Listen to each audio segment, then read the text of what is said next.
What's going on with the family? Mic check, mic check, mic check, mic check. What's going on, family? Y'all see the title? Y'all know what it is. Isupk, the devil, the Bible speaks about, part 2. Going in, going in.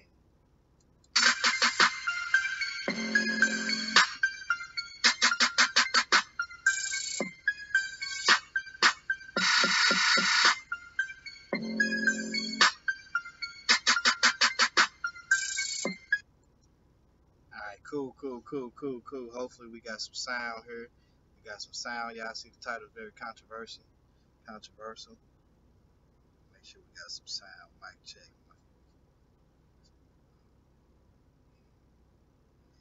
Turn this up. It's kind of low. Let's see, can mic check, mic check. Mic check, mic check.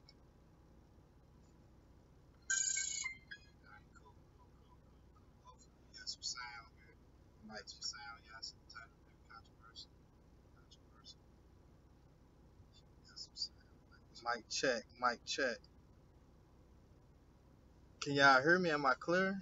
Is it loud? Let me make sure I'm loud. Hold on.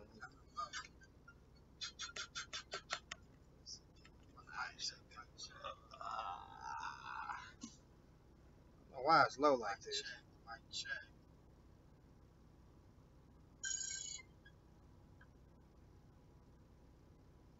What's up, brother Tony? What's going on with you, brother? Am I low or can you hear me? Okay, can y'all hear me? Why I sound pretty low? Let me do this real quick. Let me do something real quick.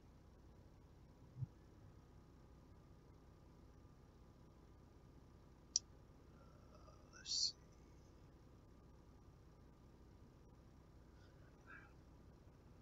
Because I don't know why. Let me see if I can put these headsets on to see how they sound.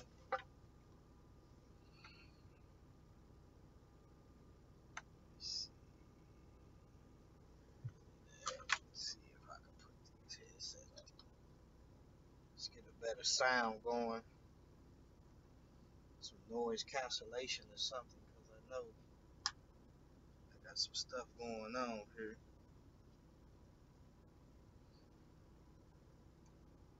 Let me know if this mic gonna sound better when I put this mic in. Let's see.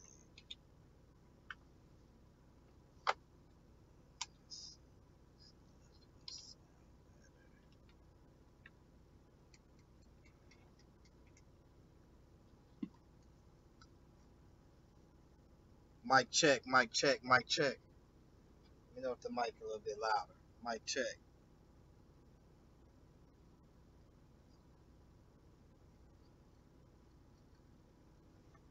Mic check, mic check, mic check. If it's loud, let me know. Let me see something. Matter of fact, let me check.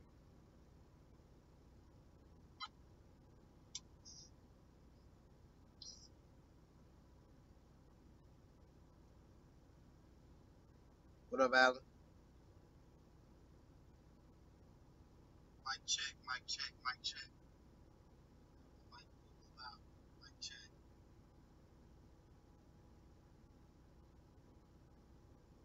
Did that sound better, brother Tony? Mic check, mic check, mic check. If it's loud, let me know. Let me see something.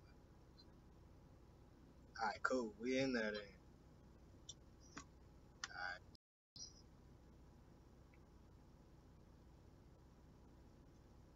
We good to go. What's going on with the family out there? It's your boy G Consciousness back at it again. You know what I'm saying? Y'all see what the title is. ISUPK, the devil the Bible speaks about. I'm standing on that, you know what I'm saying? So ISUPK is definitely being used by the devil. So we're gonna bring out a couple of things, man, that went on in that debate between Joshua White and also with ISUPK. Hey, Tazariak, bro, I don't know why you put your little foot soldier out there to get smashed up like that and broken to pieces.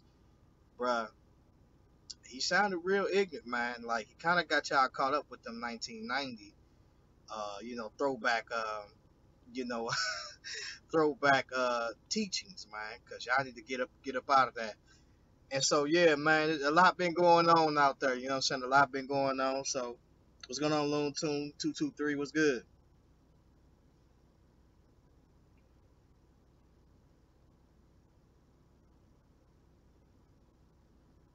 Why is this saying offline? Mic check, mic check. Why is it saying live stream offline? Let's see.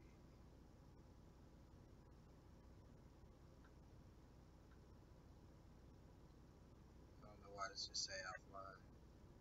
Why is it saying off? Okay, I'm still good. I'm still good. Mic check. All right, cool. Yeah, it was definitely painful. You know what I'm saying? Definitely painful. You know what I'm saying? But we can get through it. You know what I'm saying? We can press on. We can get through it. So let's see, can we get the chat room in here a little bit, cause we can get it up on the screen. You know what I'm saying? And we can go from there. Yeah, it was definitely something that was painful. I had to sit through it, and I'm just listening to these brothers. I said these brothers is silly. This brother was in there with the Michael Jackson beat it gloves on. They was in there spewing out all types of foolishness. You know, the biker boys. Go to my channel. Let's see. Let's go here. Let's go to these brothers. I said these brothers is silly. All right, so let's see. Hey, is my All right, cool. All right, so let's get this chat room going. Let's get a copy of this chat room.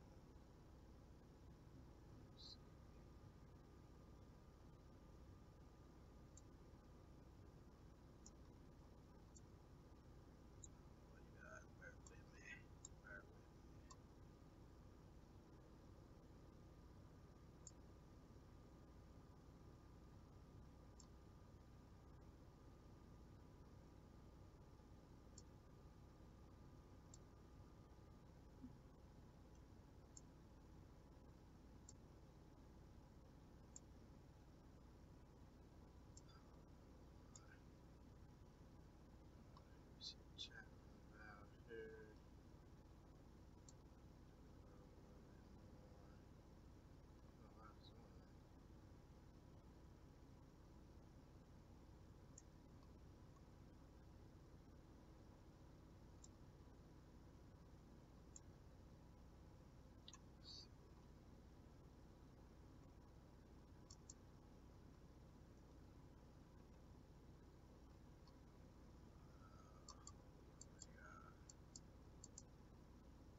cool. We got y'all on the.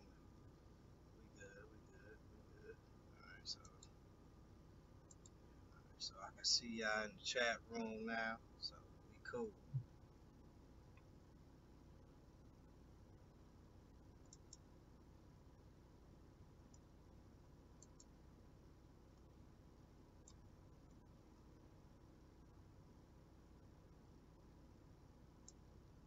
G-Con Gilgamesh. Ah man. What's going on with Ecclesiasticus? What's the deal with y'all, man? You know, I'm just chilling. Just chilling, you know. Okay, right there. Alright, cool.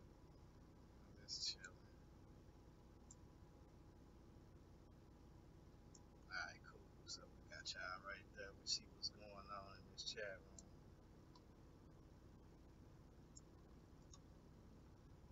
Alright, cool, cool, cool. So yeah, man. That definitely was painful, but it is what it is. You know, we can get through it. You know, and we gonna get through it. Let's look at some of these scriptures, man. Some of the things that was brought up was in regards to, was it it was in regards to um Esau, red meat, Esau, and all of that. So let's begin just to get into some of these scriptures a little bit. You know what I'm saying, and really see what's going on. Let's do this real quick. So we got this right here. All right,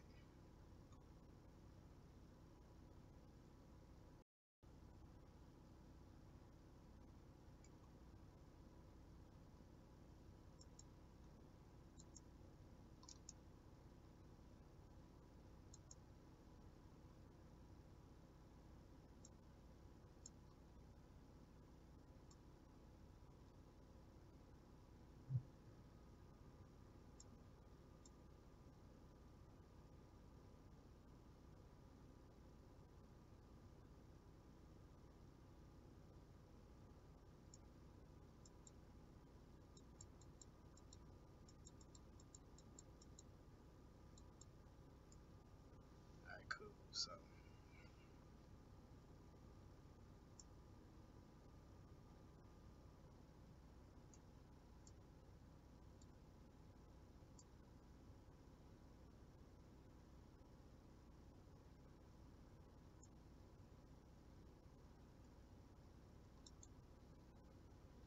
right, so I'm gonna move this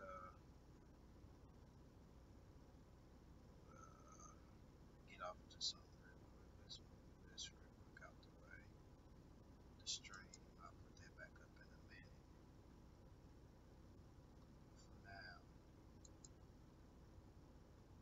let's get over to this.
so I'm gonna have to look at this like this over here. Read y'all comments like this.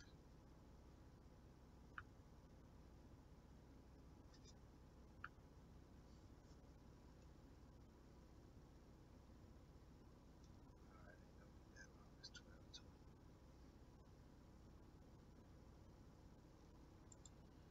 So let's go to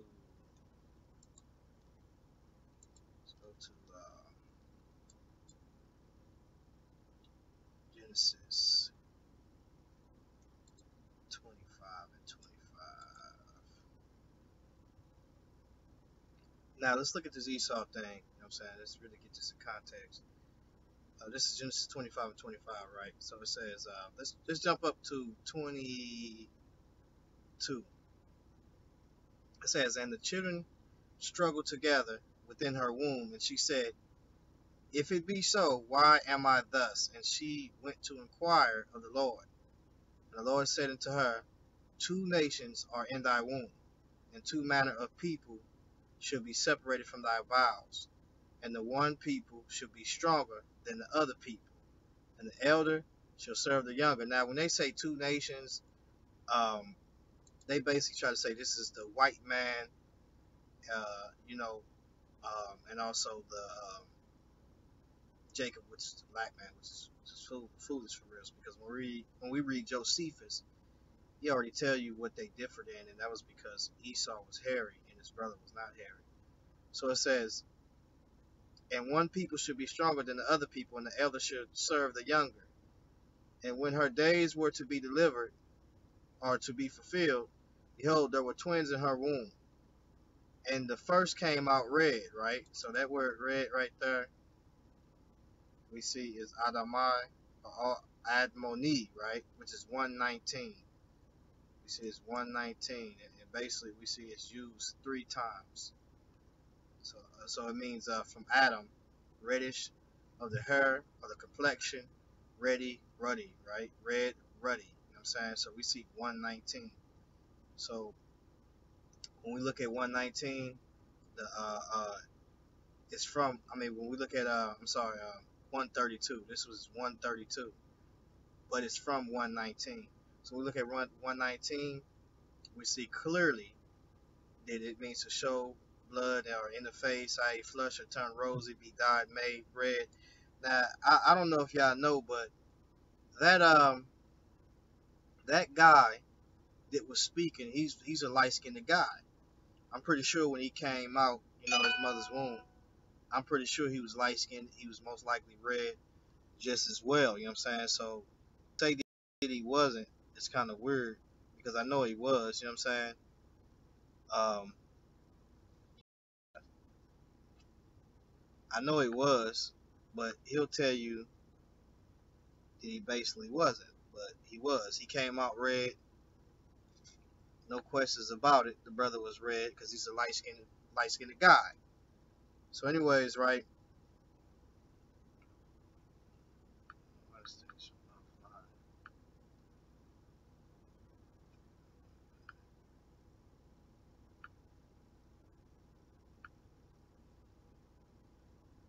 All right, yeah. So, anyways, he's a light skinned guy, right? So, we see that this 119, right, traces back to Adam. Let's go to Adam. Let's look at something. Let's look at um, Genesis 2.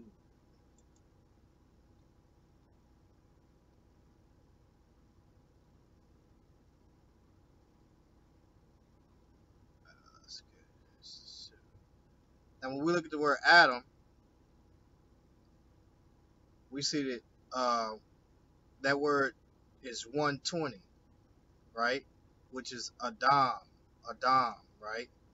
We see it's used of man, uh, you know, 408 times, but it means ruddy, human being, individual, right? But what's interesting is when you begin to start going to what brown mean, which is 127, which is Adamah, Look what it means though. Adam soil from its general redness, country, earth, ground, husband. So when we look at this text, it's clear that Adam was actually made red. He was ruddy. You know what I'm saying? He was a red guy. He was ruddy. And so when we look at it, this is what it's saying. It says, out of the ground the Lord God formed every beast. So when we look at the ground is also in relationship with relation to what Adam's actual color is. So just to take note of that, we see Adam is 120 and it's from 119. So that's clear. So let's jump back over to Genesis. I mean, Genesis 25 and 25. Now, it says red all over. So this red right here is 132. Now remember that 132. And remember these usages of these words because you're going to have 132, 127, 120, 119, 122, and 123. Right? You're going to have all of these. And so when you look at them, you kind of see that they come from stem from 119. So it says, and the first came out red all over like an hairy garment. Now anybody that know what a hairy garment is, you can look it up right now. You can look up a hairy garment or a red heifer. I want you to look up a red heifer. And when you look up a red heifer, what you're going to see is it's going to be mainly like a mahogany color, like a brick brownish color. So that's the color that Adam was. So that's clear. So it says that Esau came out that same type of red. No different. He comes out that same type of red. And so red, ruddy, you know what I'm saying? And it says, and after came out his brother, and he took hold on his heel, on Esau's heel. And his name was called Jacob. Now, remember, it says that Esau came out red. He came out ruddy, right? All over like an hairy garment. That's what it says. And they called his name Esau. Let's look at what Esau means. Esau means, let's look at it. It's 62:15, and it means in original sense of handling rough, i.e., sensible, felt. So this is why when Isaac was blind, he kind of put out his hand and reached out to touch. He touched his son to see whether whether his skin whether it was him basically, and he knew that his son Esau was hairy, but Jacob was a man that he wasn't hairy. So this is what Josephus says when he says that that's what kind of differed a little bit. You know what I'm saying? That's what he's talking about. So when we look at it right, we see that the only difference between these two as being twins is they will both be it will be two separate nations, two separate people basically.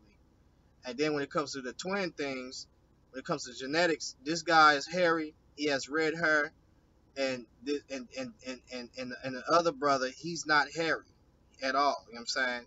There's nothing hairy about him. He's just what you call it, kind of like me.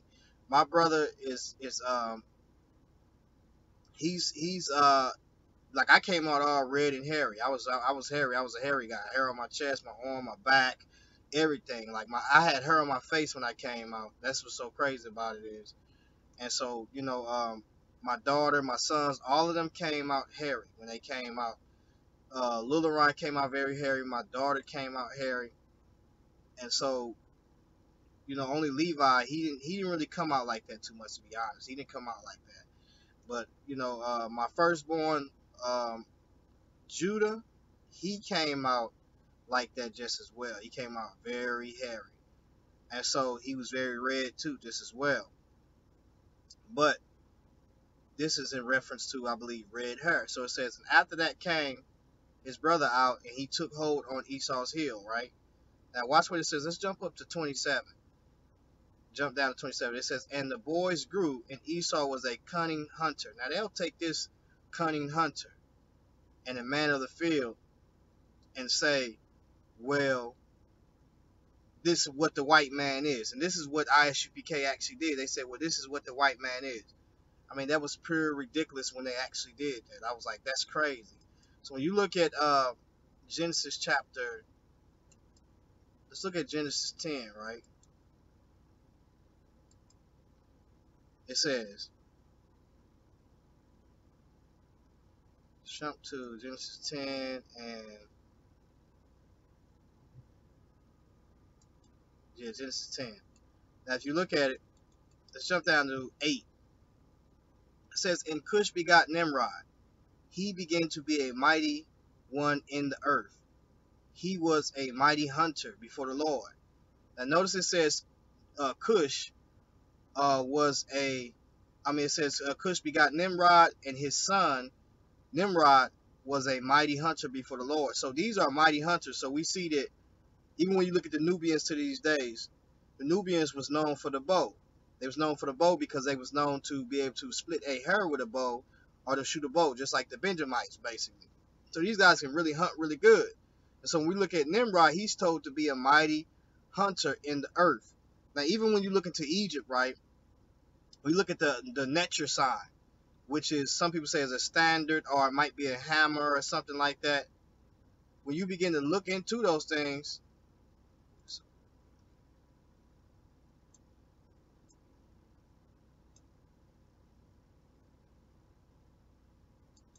right, when you begin to look at those things, right, there is what we call the mighty hunters motif, or the master of animals motif.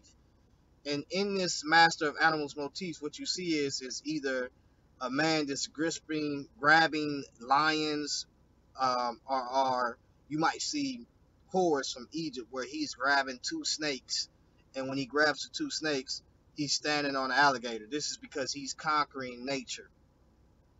When you see these motifs, you see they are very ancient. They actually point back to this very hunter that we see, because his family was hunters. Nimrod's family, especially the legacy of the Cushites that go on down. Excuse me, I'm sorry. So when you look at it, this guy within himself was a hunter, and his family members was hunters. And so when you start to even look at certain aspects of Norma now, you look at the Norma palette, what do you see?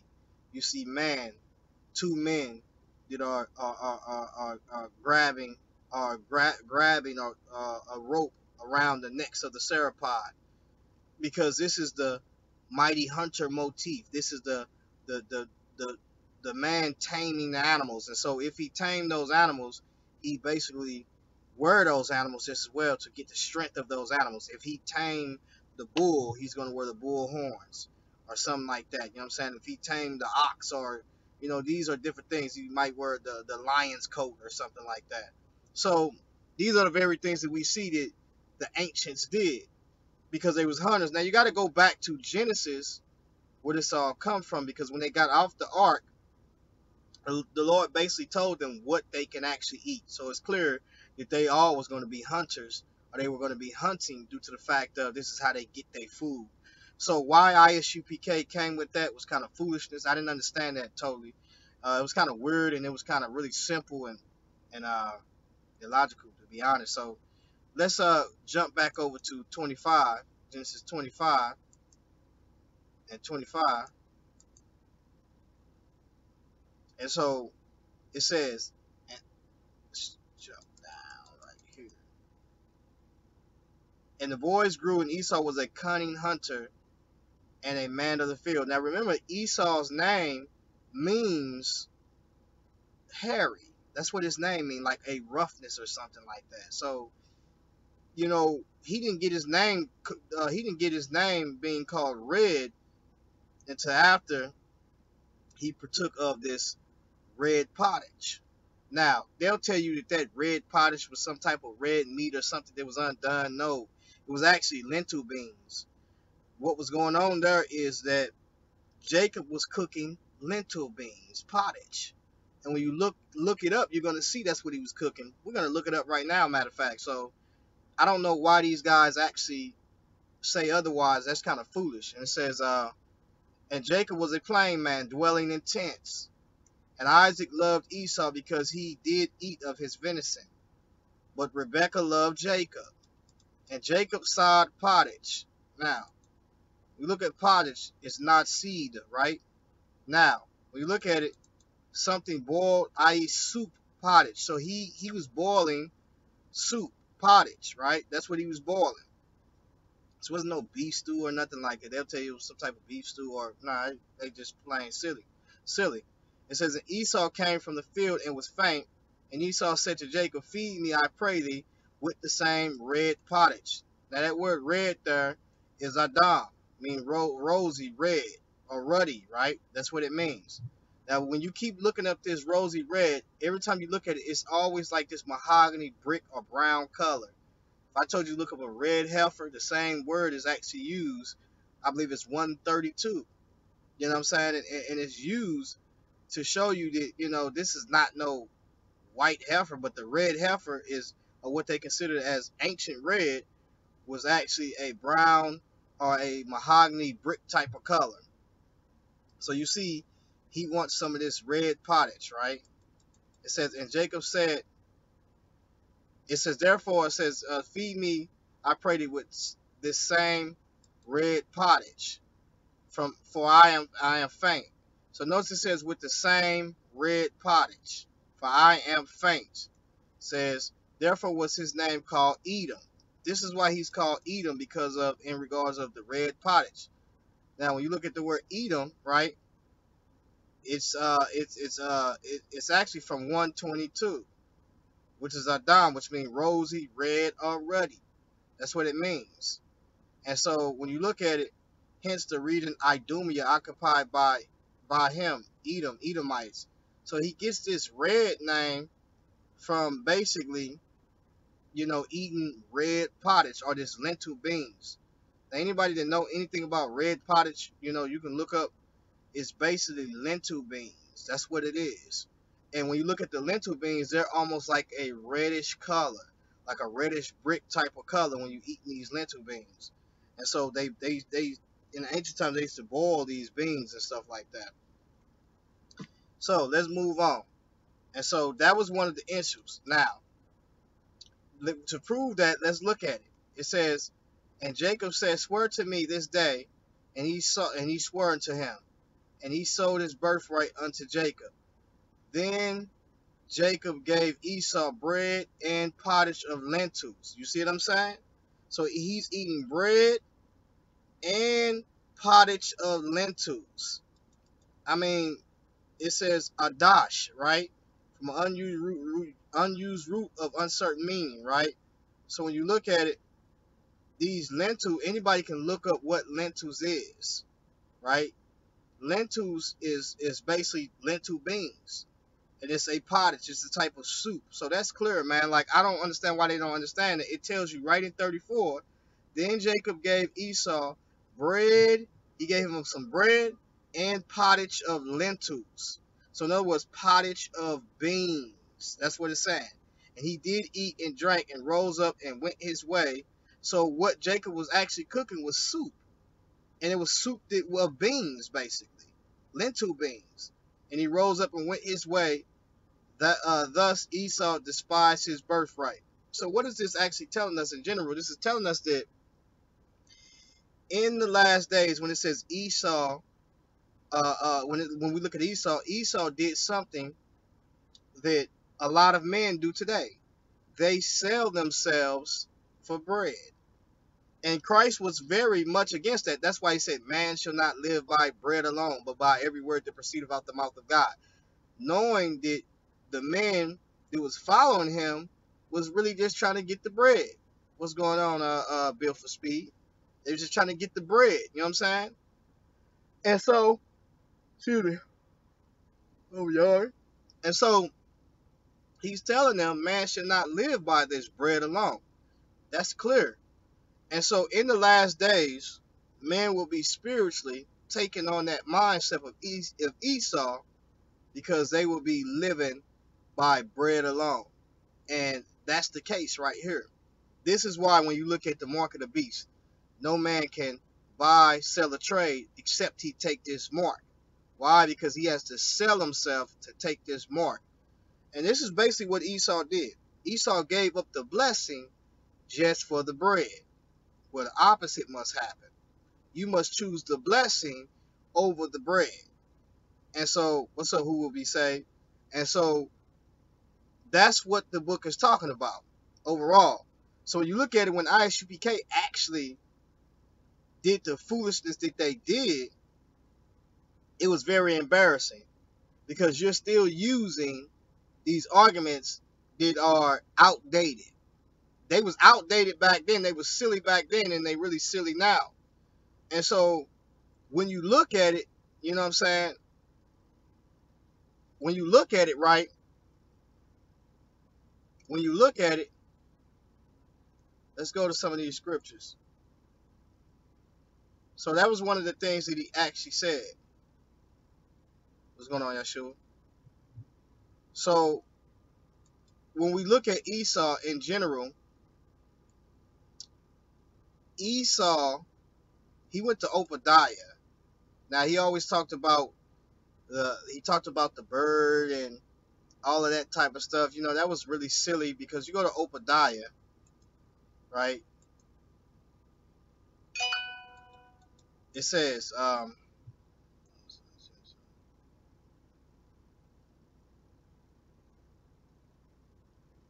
so you go to Obadiah, right?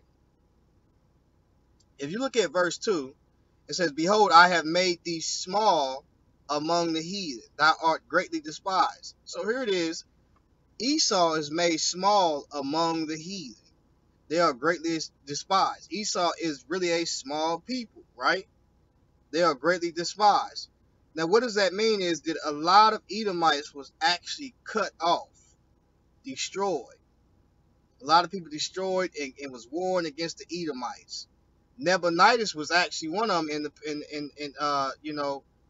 uh, especially during when Israel was in captivity, because Nabonidus, if you look at the Nabonidus cylinder, he actually went to Tema and warred against them while Belshazzar was co-regent king in Babylon. And we know what happened with that situation. Um, so when we look at this, really, it says, "Behold, I have made thee small among the heathen." Now, Sakari and them and Isupk, they take this very scripture and say this is talking about the white man going up in space. I mean, just super retarded and dumb and ridiculous. You know what I'm saying? Ignorant, super. I mean, no type of, don't know what's going on out here. Uh, I mean, these don't want to upgrade their doctrine. Now, these things are embarrassing because if you actually ask these guys about these things, Sakari and them, they don't want to speak on these things. And then when you actually hear Gorilla Hebrew talk about it, it's really embarrassing. It's a sad thing. It's really sad, right? So, what's going on, TVCO? Yeah, it's very sad. So when we look at it, right, let's look at it. It says, "Behold, I have made thee small among the heathen, thou art greatly despised." Now remember this. When the Romans came down into Israel, you had what they call the Idumeans, which was actually Edomites. So they the one gave them the name Idumean. Now, excuse me.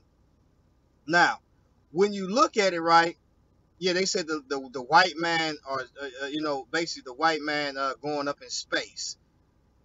I'm gonna show you the scripture where they get this from. Verse 3. It says, "The pride of thine heart hath deceived thee. Thou that dwellest in the clefts of the rock, whose habitation is high, that saith in his heart, Who shall bring me down to the earth? Though thou exalt thyself as the eagle, and though thou set thy nest among the stars, thence will I bring thee down, saith the Lord." Now they will take this verse, the Gorilla Hebrew now, and also Isupk, and they will say, "See, this talking about the white man going around, messing around, going into heaven, in spaceships and stuff like that." That's not what this talking about. And actually, being that the Gorilla Hebrew now and Deacon Hakai now, is from, Seattle and San Diego on the West Coast or whatever the case may be, and they in San Diego right now, and they've been along that West Coast, why do they say silly stuff like this? Because they know that when you go to Cali, you mainly see houses that are set up like nests up in the mountains. This is what they talking about. In the ancient times, most people would take their houses or they would chisel out caves or in the mountains and set themselves up in those places just like eagles, like an eagle nest. This is what that's talking about. It's not talking about what these guys are talking about. These guys are silly. It says, behold, I have made thee small among the heathen, thou art greatly despised. The pride of thine heart hath deceived thee, thou that dwellest in the clefts of the rock, whose habitation is high. Why? Because they dwelt in caves and in dens in mountain places. They carved out, they was very good at carving out mountains and making monuments and houses within the mountains. Matter of fact, we still have ancient people that actually do the same thing, that live in caves and chisel out mountains and caves and dens in the very mountains that they certain mountains on this earth. And so this is what this is talking about. In the clefts of the rock, whose habitation is high, that saith in his heart, who shall bring me down to the ground? Or who shall bring him down basically to the plains, basically to the low places? Because number one is, if you wanted to go to war with somebody that was up in a high place, you had to go get them. And that was the hardest thing to do. Because if he was sitting up high and he seen you and you was sitting down low, it was hard for you to get to him. This is why most kingdoms was built on top of mountains or mounts, basically. It's clear, man. I don't know why these guys get to teaching this foolery. Now, though thou exalt thyself as the eagle. Why? Because he's setting his nest, or he's setting his house within a high place, within these mountainous places. Same thing they do in California. Most people want to put their houses on the hills, and then you see what happened next. A mudslide come and they slide on down. Grace and peace to those people. Pray for those people, because a lot of people lost their houses and some people lost their lives, recently, because of mudslides and them houses being up in the hills like that. It is a nice place. It's very beautiful to be sitting up that high. But if you're going to sit up that high, you better make sure you have that house anchored down pretty good and fortified, or else you're going to come sliding down. And most people didn't want to evacuate those houses, and they died in California. Same thing used to happen back in the past, when I stayed in California. Mostly majority of my family is in California. But it says, who shall bring me down to the ground, though thou exalt thyself as the eagle? Now, I used to stay in San Diego, so I know a lot about San Diego. You got a lot of hills there. It's beautiful. They fixed, when I stayed in San Diego, it wasn't nothing like it is now. It wasn't nothing like that, but it's very nice now, and they keep building and doing nice things with it. But it's a very hilly place. You always see California is hilly, but when you come into California, you coming down to 15, you come straight down into a plain. Around that plain is surrounded all mountains. Well, when you start getting into the hills, like you might go to Verdugo Hills, Van Nuys, you might go certain places in LA. What you see is people living off the highway, off the 10, probably off the 10, 210 and 5. You see people living in houses that's way up in the hills. It's nothing. The same thing here. This how the Edomites was living. This is how most people live in the world. If you go and look at the geography in the world, and especially on the West Coast, this is how these people live. What's going on, piece of Malik X? Inbox me, brother. I definitely give you that information. J Man 400 seems like they love out this.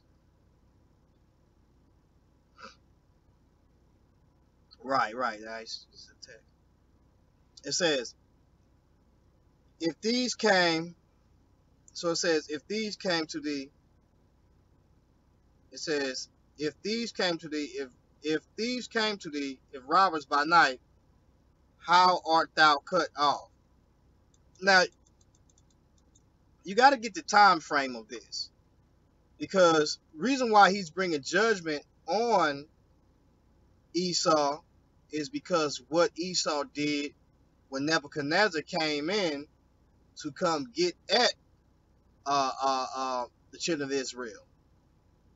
When Nebuchadnezzar came in to get at the children of Israel or to take them captive, you could kind of see that Edom kind of cut them off when they tried to escape and revealed them to Nebuchadnezzar or to the army. And so watch what it says. It says, if these came to thee, if robbers by night, how art thou cut off? Would they have not stolen till they had enough? Right? It says, if the grasshoppers came to thee, would they not leave some grapes? How are the things of Esau searched out? How are his hidden things sought up? Watch what it says. All the men of thy confederacy have brought thee even to the border. Now, when you look at the men of their confederacy, this kind of jumps back to Psalms 82 or 83. Watch what it says in Psalms 83.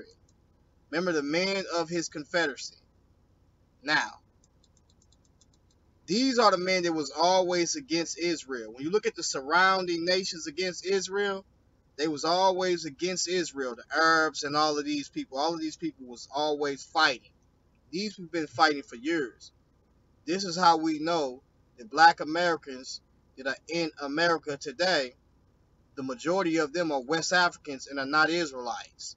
Now, there may be some that are Israelites, but for the most part, the people that are in that land that was in Europe, that was taken to Europe, but before they was taken to Europe, they was in Israel, as well as the dispersion that took place, the first dispersion between the Assyrian king and also the Babylonian king, and then 70 AD.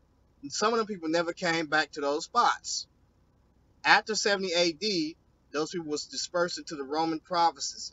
That's where they was at. And some of them never came back. We know already some people didn't come back from that first dispersion, because we seen that, they were scattered throughout Asia when Paul was going to go teach these people. They were scattered in those very places. They never came back, right?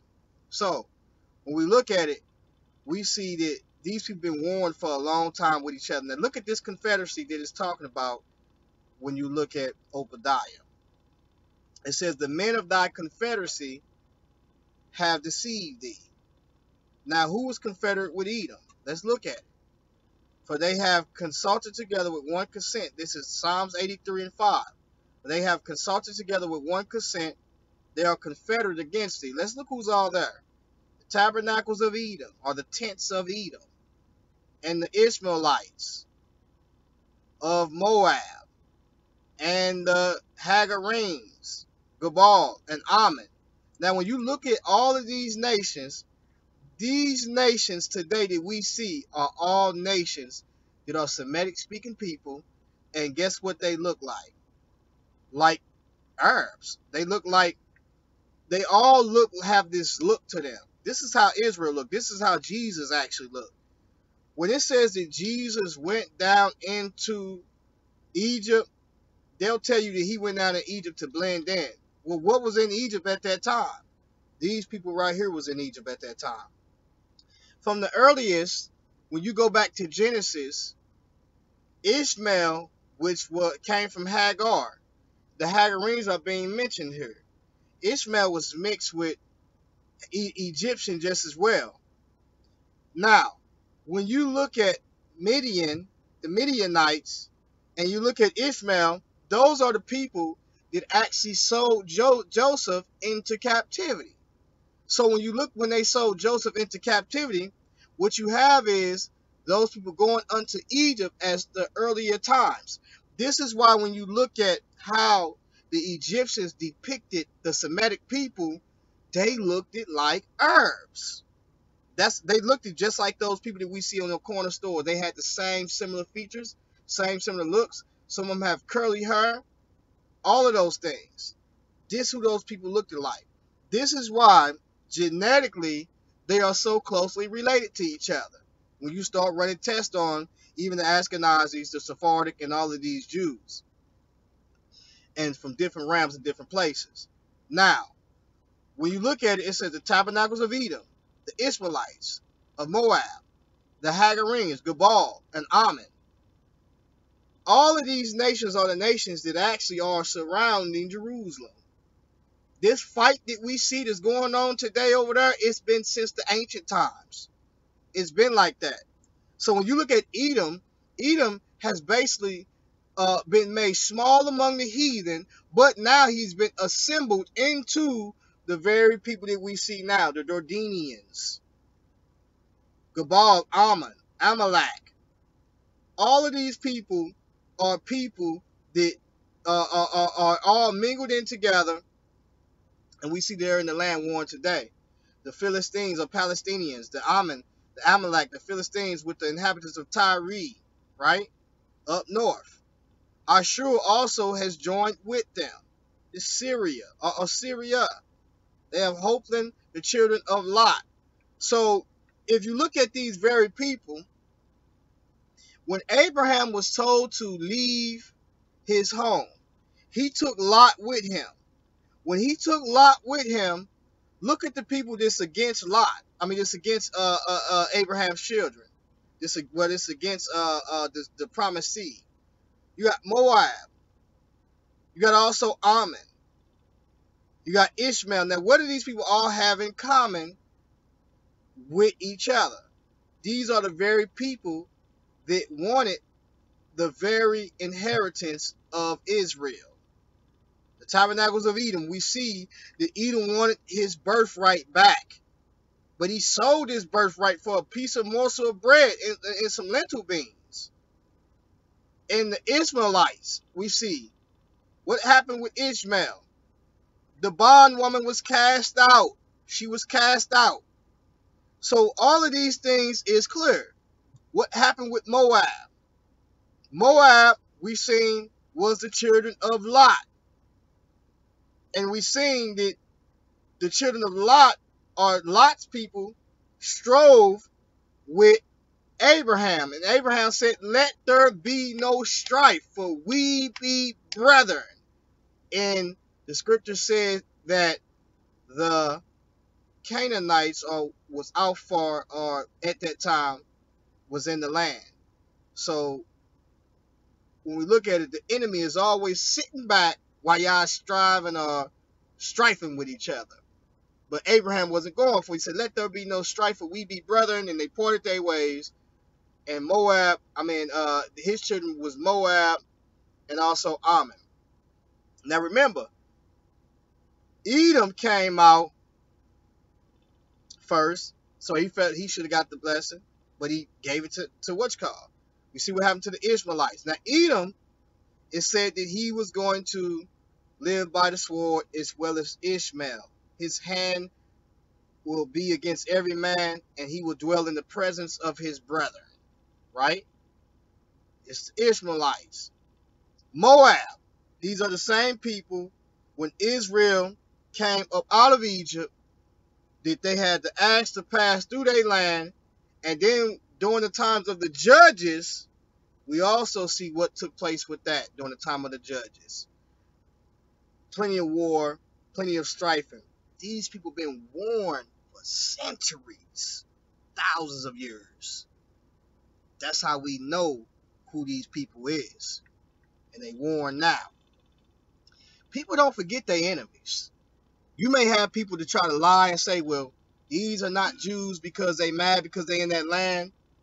But then you got people who know their enemies and they tell you, we know that these are the Jews. We know about these Jews. They was very good in banking. And the Arabs actually hated them because they was good in banking. Now, let's look at something. In the Hagarenes, Gebal and Ammon and Amalek, the Philistines, with the inhabitants of Tyre. And we know about the prophecy of Tyre. It took place in Ezekiel, the king of Tyre, so to speak. I believe it's the same place. Now, so let's go back, because these are the people that are Confederate. And the people who are Confederate with Esau have deceived Esau. Excuse me. They turned on Esau. Let's go back to Obadiah because Isupk they failed to actually bring these things out. So we broke down the stars thing. That's over with. We killed Deacon Akadnam in the Sakari sect over there. We killed Isupk because that's just pure foolishness. Now remember, these guys are going to start critiquing their information because they know already that this stuff is getting foolish, and that's what Deacon Akad is actually doing. Deacon Akad might actually leave the Sakari ministry because if he keeps studying, then he's going to realize that what these guys are saying is not true. He might leave them because they still doing these breakdowns, and I think it seems like he's trying to critique it, but at the same time, he's realizing that there's so many holes in the doctrine. This is why Deacon Akad won't debate anybody that he know that deals with this type of information or eschatology. And so what they do is they try to lean on Ron Shields and listen to Ron Shields' information. Because Ron Shields has bullet holes all in him. This brother can drink water and it just come out everywhere because his doctrine is holy as I don't know what, and I don't mean holy as consecrated or set apart. This brother's doctrine is ridiculous. Now, Ron Shields, I don't know what he got going. He probably doing it because if every time he do a show, they hit the cash button. He getting probably $200-300 a show almost. So he at it now to where, only thing that's gonna bring him back is fasting and praying. Cause now he getting his cash and he on something else. And see, one of the things I want to mention too is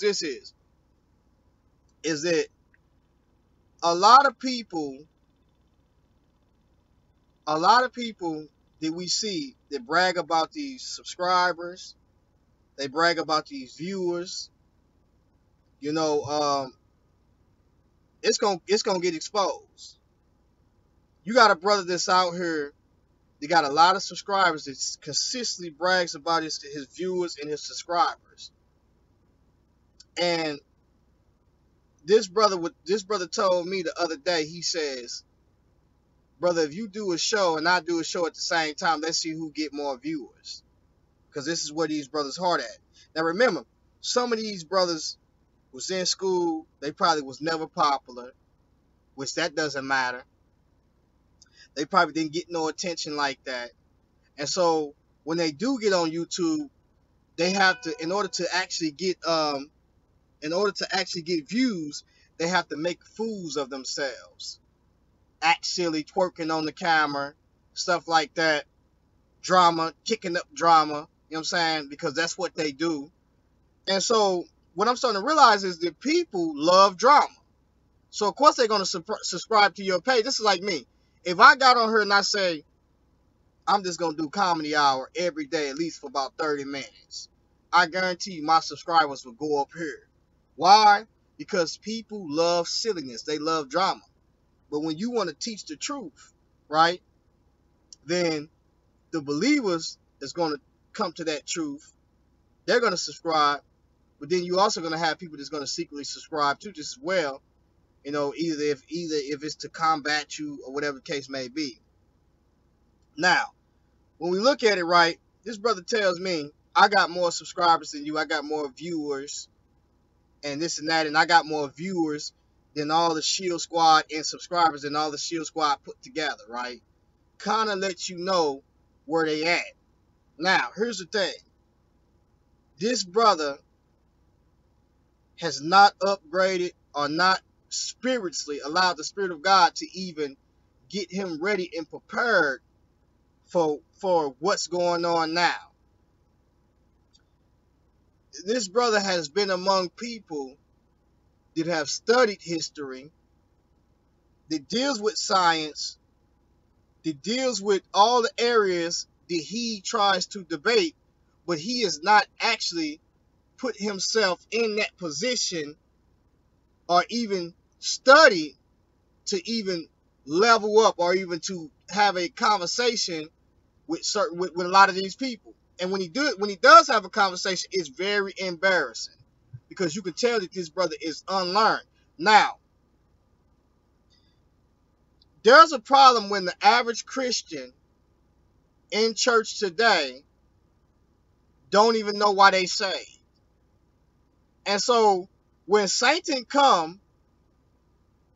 when he comes and he comes to deceive them with these other things that we see on TV or on YouTube, like the Bible was plagiarized, they get deceived. Why? Because they have not studied up under the Spirit and allowed the Spirit to show them things in the Bible, let alone they don't even read the Bible. They don't even pick the Bible up. They're not picking the Bible up on a daily basis. They're not reading the text at all. So when we look at it, we can see why the church is in the condition like it is, because nobody wants to build a relationship with Christ spiritually so they can be established mentally. Nobody wants to do that, right?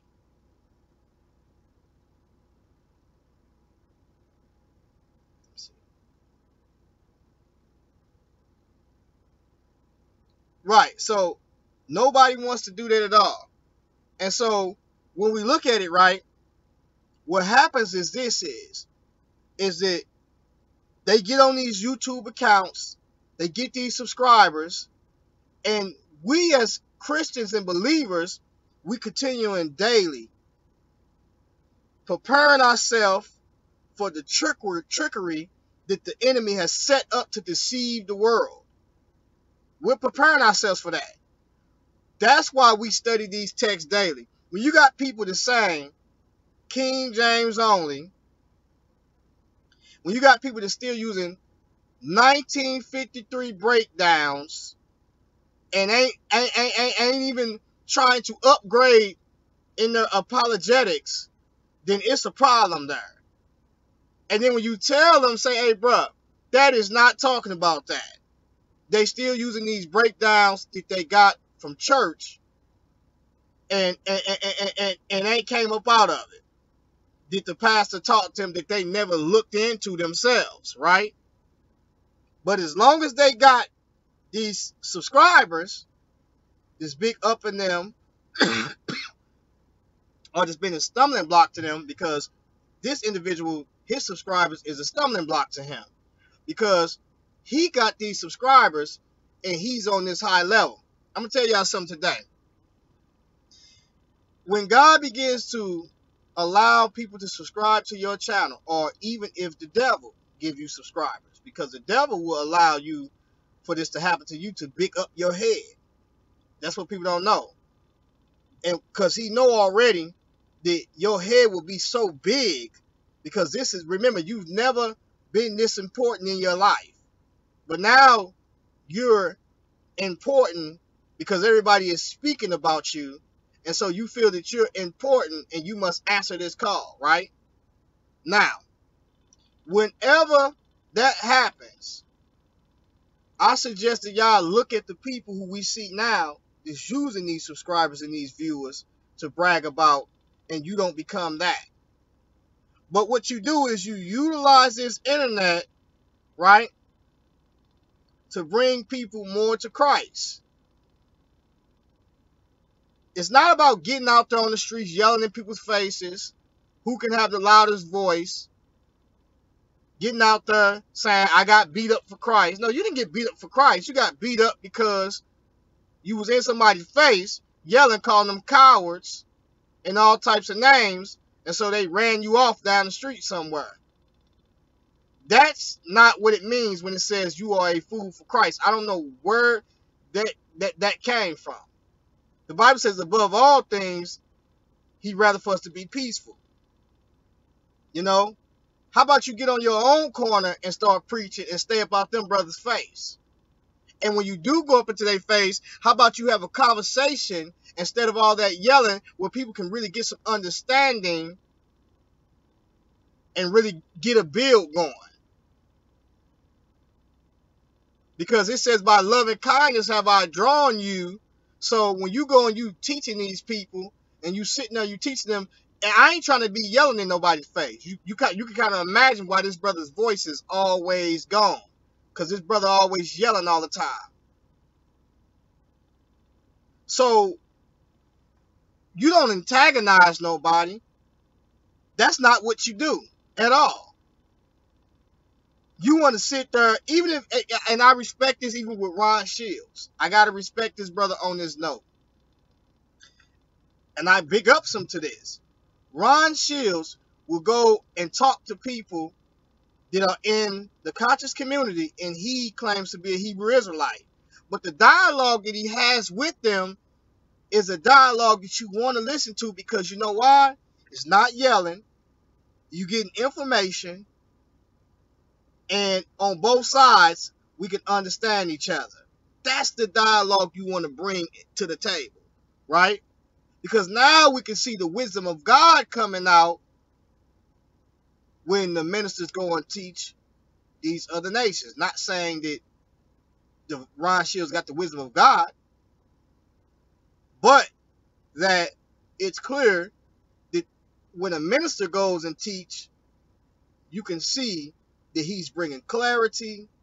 The Spirit of God is there. Humility is there. And those things. So,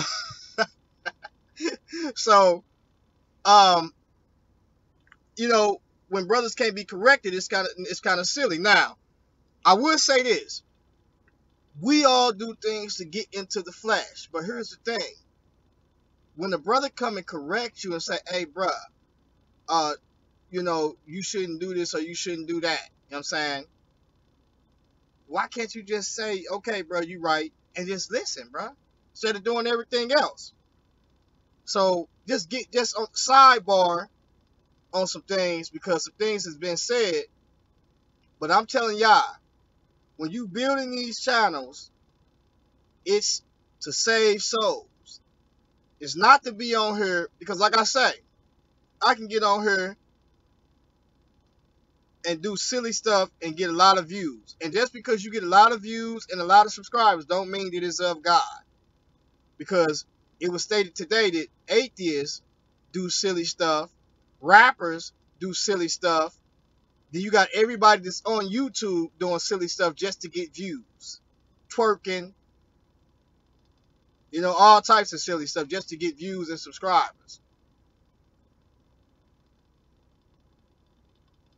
Hey, I'm not trying to win no debates or none of that. People could tell me I lost a debate. I'd be like, I don't care. I was never trying to win that debate. I was trying to get the information out, and I got something out because somebody was inboxing me, asking me about that information, and now they're a little bit closer to the Father than they was before. Whether if it's one or two or three. I got people that go back and listen to my messages or listen to my debates and say, "Hey, bro, I've been listening to you for a long time, and I want to study up under you," or stuff like that. So it's not about winning any debate or none of that. I don't care nothing about that. I don't get on YouTube getting emotional and expressing my feelings and all of that type of stuff and just for YouTubes and drama and likes. No, that's not what I do, bruh, at all. Now, I might get in the flesh, but if you don't ever click that button and you don't subscribe, you can always go back and listen to one of these messages and see that this brother was growing in the Lord, right? If I leave this earth, and then not only that is, the messages are something that can save the soul. Because my cousin came to me about a year ago and say, "What is this stuff about this right? What is this stuff about Egyptology?" Because it's kind of convincing me a little bit.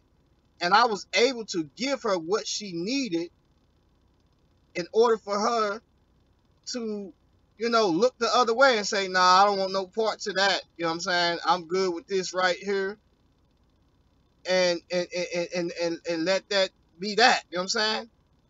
Because I'm allowing God to uh make me apt to teach in that area.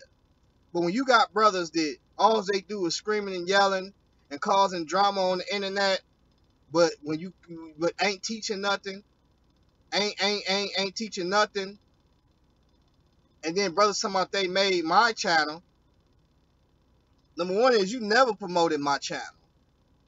You never put my channel uh, uh, uh, on your channel or in your playlist or none of that.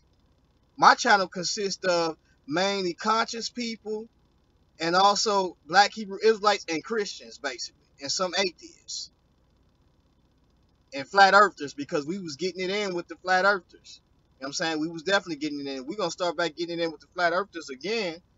You know what I'm saying? Because they've been talking heavily, especially the Black Hebrew Israelites. So don't get it twisted. Don't think I forgot. It's just that that's more so just like it's more other things I'd rather be doing. But we're gonna get it in because I've been having brothers that's been calling me out and I ain't been able to respond to it. What's up, Natty Star? Now we just just talking in general. So so when we look at it right, and that was just sidebar. It says, how are the things of Esau searched out? How are his hidden things sought up? All the men of thy confederacy have brought thee even to thy border. Now when we look at the border of Edom, it's Hebron. So they was brought to the border of Edom, which made them dwell in Hebron. And who did that? The men of their confederacy. So we can kind of see. Right. TVCL. So we can kind of see what took place there. Definitely built for speed. The men that were at peace with thee have deceived thee and prevailed against thee. They did eat thy bread, have laid a wound under thee. So evidently these people pushed them, to a place that, to Hebron, to the borders. And this is what happened when the Romans came down just as well to look at Idumea, to look at Edom and call them Idumea because at that time they was dwelling in Hebron. And also some Edomites was dwelling among Israel. And so so the Arabs, I mean not the Arabs, the Romans came and put the Arabs or these Arab looking people, which was Edom, over the Israelites. So we can kind of see already that there was going to be a problem with that.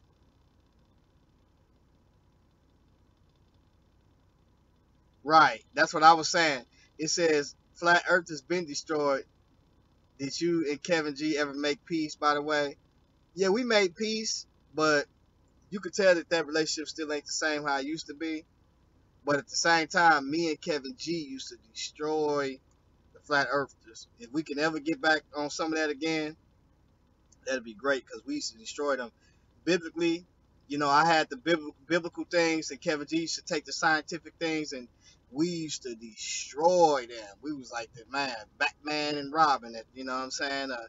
Whatever, man. We was going at it with them. You know what I'm saying?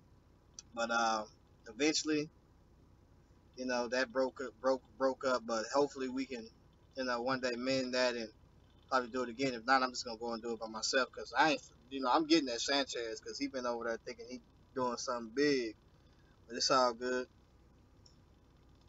Yeah. So eventually we get back into it. But so if you look at it, it says, "There's none understanding in him.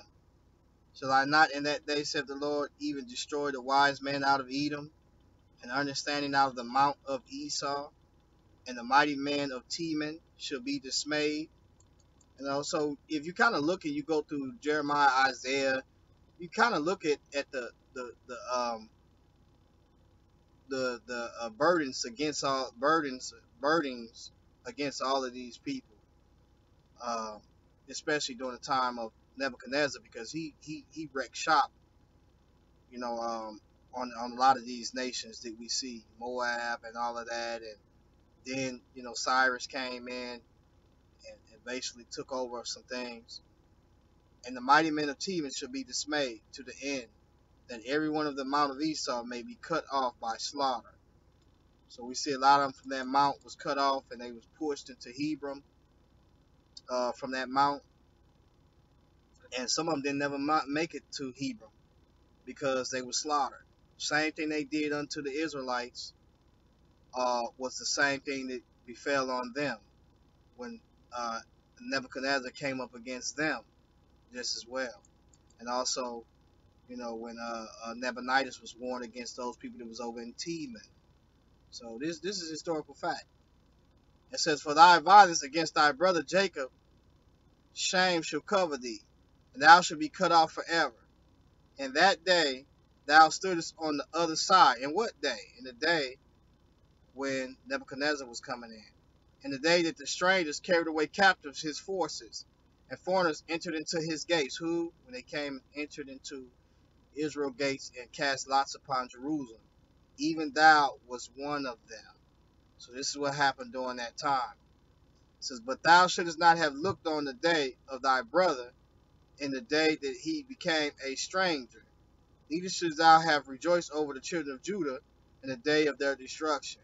So we know this is talking about the day and the time of Nebuchadnezzar's time when he came into the land.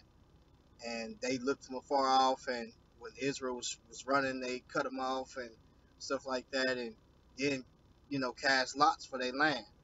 "Neither shouldst thou have spoken proudly in that day of distress. Thou shouldest not have entered into the gate of my people in the day of their calamity.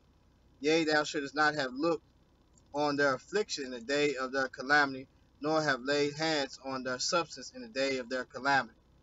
And so this is what happened during that time. Now they would take this scripture, ISUPK would take this scripture and basically say, this is talking about uh, Esau or the white man in the land of Jerusalem right now. That is not what this is talking about. These guys is foolish. Talking about in the day of calamity when Nebuchadnezzar came in, took all the things of Israel, they carried them off, and these people, Esau and them, cut them off and delivered some of them to Nebuchadnezzar, and then came in and took their land and cast lots for it. Their affliction in the day of their calamity, nor have laid hands on their substance in the day of their calamity. Right? Neither shouldest thou have stood in the crossway to cut off those of that did escape. So they cut them off when they did try to escape.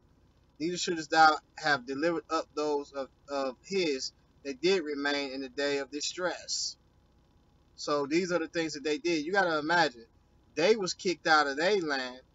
So when they was pushed to Hebron and to their very borders, once it was time for Israel to get to something to happen to them, and they was pushed out of their land,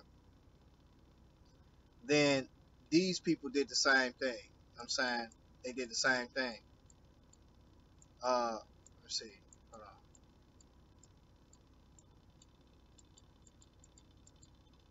Hold on.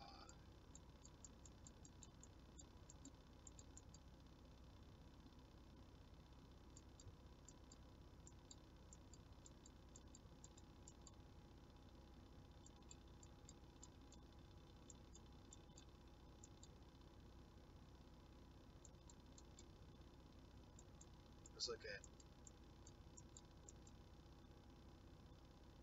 So it says, "For the day of the Lord is near upon all the heathen. As thou hast done, it shall be done unto thee."